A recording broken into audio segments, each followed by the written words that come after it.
માંડવી ખાતે પૌરાણિક અંબાજી માનું મંદિર આવેલું છે અને તમામ ભક્તો ત્યાં દર્શનાર્થે પહોંચતા હોય છે, પરંતુ આજે તો ચૈત્રી નવરાત્રિનો પ્રારંભ થયો છે, એટલે કે આજનું તો એક અલગ જ મહત્વ રહેલું છે।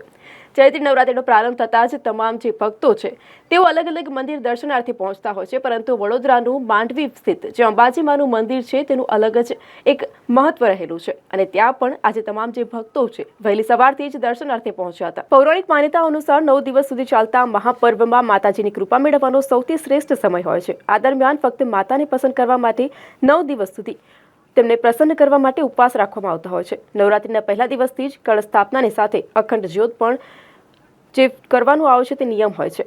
વર્ષની 4 નવરાત્રિમાંથી આ નવરાત્રિનું વિશેષ મહત્વ છે। સાધના સિદ્ધિ પ્રાપ્ત કરવા માટે પણ ગણવામાં આવતું હોય છે। પ્રથમ દિવસથી જ નવું સંવત્સર થાય છે, જે સાલી વસંત તરીકે પણ ઓળખવામાં આવે છે।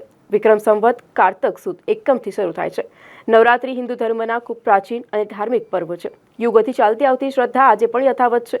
ત્યારે નવરાત્રિ પર્વનો ઉલ્લેખ શ્રીમદ દેવી ભાગવતમાં પણ જોવા મળ્યો છે। વ્રત આરંભ એકમના દિવસે ઘટ સ્થાપના કરી 9 દિવસ સુધી પૂજા કરવામાં આવે છે અને બ્રહ્મચર્ય અને ઉપવાસ કે આહાર કરી જે ઉપવાસનો આહાર છે તે ગ્રહણ કરી અને એક રીતે ભક્તિ કરવામાં આવતી હોય છે।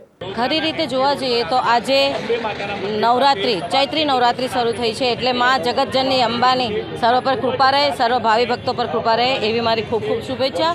અને આજથી ગુડી પડવો પણ આજે છે, તો મહારાષ્ટ્રીયન સમાજને મારા તરફથી ખૂબ ખૂબ એમના નવા વર્ષની ખૂબ ખૂબ શુભેચ્છા। અને દર વર્ષે જ્યારે ચૈત્ર મહિનાની નવરાત્રિ હોય કે પછી આપણી મોટી નવરાત્રિ હોય ત્યારે લોકોનો અહીંયા આગળ ઉત્સાહ ભાવિ ભક્તો એટલા આવે છે ને ખરેખર માતાજીનું અહીંયા આગળ એટલું સત હોય છે। જ્યારે નવરાત્રિ આવે છે ત્યારે એ વખતે તમે જોશો કે અહીંયા આગળ ફક્ત પુરુષો જ ગરબા કરતા હોય છે અને લોક પ્રણાલી જે જૂની છે એ પ્રમાણે અહીંયા આગળ હંમેશા માણસોથી જ ગરબા થાય છે અને માણસો જ ગરબા ફરે છે, લેડીઝને એલાઉ નથી। પરંતુ આજે આ ચૈત્ર મહિનાની નવરાત્રિ ચાલુ થાય છે તો એ નિમિત્તે અહીંયા આગળ જુઓ છો તમે ભાવિ ભક્તોનો ખૂબ જ ઉત્સાહભેર ઉમળકો છે, કારણ કે અહીંયા ઘડિયાળીપુરમાં જે મંદિર આવેલું છે ખૂબ સત છે માતાજીનું અને બધાની મનોકામના પૂર્ણ કરે છે।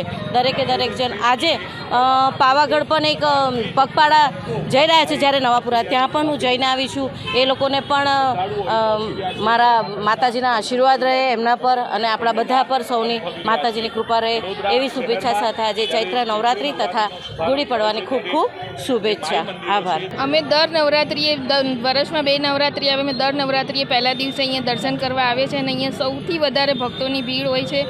અમને આ માતાજીમાં બહુ શ્રદ્ધા છે એટલે અમે દર વર્ષે દર્શન કરવા આવીએ છીએ।